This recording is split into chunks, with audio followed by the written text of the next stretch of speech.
What is going on, you guys? My name is Rage and we are back today with another video guide and walkthrough for the Ability Enhancements challenge here. This daily challenge for tier 14 is what we're hoping to go through today. You can see that the recommendations are level 80, gear tier 15, as well as 4 red, and as well as only controllers and protectors being allowed, but it does provide us with quite a huge arsenal of characters. I've been utilizing a 355k team that's been able to actually unlock the 3 stars, so let's dive right into the roster and hopefully give you guys some insight on how to approach this node. Fortunately for us, we've already leveled up our Hela with because of Dark Dimension 3, so I have built her up quite a bit here. You can see that she's got the 5 red, 96k power in total. You can likely do it with a lower Hela, to be honest, as you'll see from my strategy. She's really going to be bringing on board here the ability to actually spread negative conditions, which is going to be huge, as you'll see. In addition to that, her disruption will be nice, as well as having Greg just to soak up damage.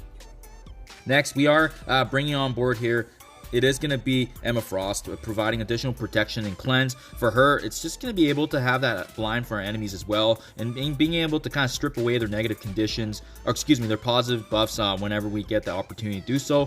In addition to that, we can actually still cleanse our team as well. So Emma Frost and Hela are going to be really 2 big pieces on my team, especially with them being brought into Dark Dimension 3. You can see here that I've maxed them out pretty well here, tier 14, level 75. And then as well, Invisible Woman's going to be providing additional protection. She's got the defense up, the offense down. Really a great slotting character, especially with her being a protector and legendary. And on top of that, she is quite available now, especially with the rotations and legendaries being more available. So hopefully you guys can get your hands on her if the opportunity presents itself. But she's really nice to just bring on board for that extra support. Next, we are going to talk about Baron Zemo.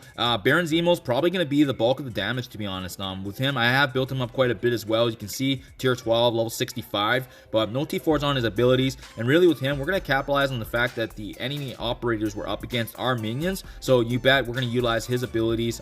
Also, Baron Zemo is the most accessible out of these characters being available in the raid store. So he's going to be readily available to be able to hopefully support you guys. And additionally, I can't say enough good things about Baron Zemo. He's just utilized so many aspects of the game, and as well I know many players have the opportunity to also bring him on as Dark Dimension 3 valuable character as well. Last but not least, synergizing with Hela, it is going to be Loki to provide some protection as well as some defense down and additional damage. He's really nice to be able to gun mind control and apply that additional damage, utilizing the enemy's power to our advantage. On top of that, in those defensive situations, his mirror image ultimate allows us the opportunity to summon mirror images and soaking up damage and really being able to kind of protect our team when needed. With that being said, that is my roster, so let's dive right into the gameplay.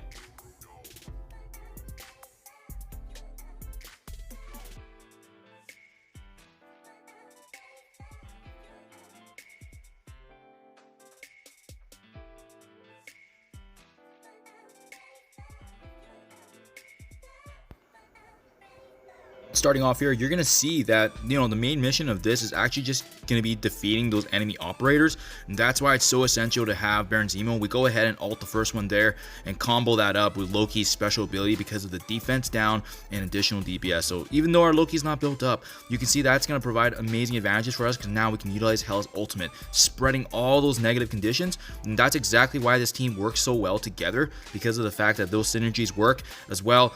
We have Invisible Woman in here for extra protection, the defense up, as you can see. In addition to that, the offense down when needed as well. So that being said, it is Baron Zemo's turn. You can see his passive was able to wipe out thanks to his charge. Now with the one operator left, we're going to go ahead and actually attack her and just finish her off. But first and foremost, I did activate the illusions here just to make sure we have a little bit of extra protection.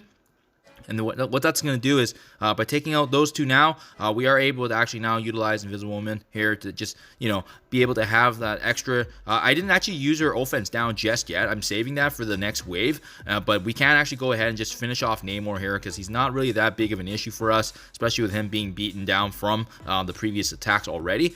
But it's just extremely nice to see Hela's ultimate actually be able to spread, because you can see those guys in the back corner are still, feeling the effects of the disruption as well as the defense down. And with this next wave now, you can see there's another 2 operators, and that's why we did resume our attack here. But before we do that, let's make sure we apply a slow thanks again to Emma Frost. So I think a lot of players won't have too much of a hard time with this node, because we get some very, very powerful characters here, especially when we can utilize characters such as Emma Frost, Invisible Woman, Hela, Baron Zemo. It's a great mixture. That's the 3rd operator down. and now we can actually go ahead, and there is going to be another one in that top left corner there, but we got to be mindful because this team does have Invisible Woman, and you know, once she has her defense up, you know, that's going to create issues for us. That being said, fortunately, we were able to actually get Loki's special once again to have that defense down extra damage. And once again now with Baron Zemo having his ultimate readily available once more, we're going to activate it on that operator as well. And then that's going to give him the charge. And on his next turn, similar. It's going to be a rinse and repeat. He's going to activate his passive, which applies that extra AoE damage and disruption when applicable. So it's going to be a little bit, you're going to require a little bit of luck because in my team, I do believe they're a little bit, they are powerful, don't get me wrong, because many of them consisting of the Dark Dimension 3 characters I used. But just keep in mind, I think these nodes were definitely designed for a stronger team. So you see a Baron Zemo's passive activating, and we go ahead now. We still keep targeting this operator. We're not really targeting anybody else. The key thing from that first wave was really just taking out that Namor because he does have good damage. And once again, activating Hela's ultimate to spread those negative conditions. That is the fourth operator, and that's how I attempted it. But this is really the team that worked for me. So hope you guys are able to get some insight from this. Very quick and easy if you know how to use it. And as well, it took me a few tries just to get the luck right. So as always, you guys, do appreciate you checking out my videos, and I'll see you in the next one.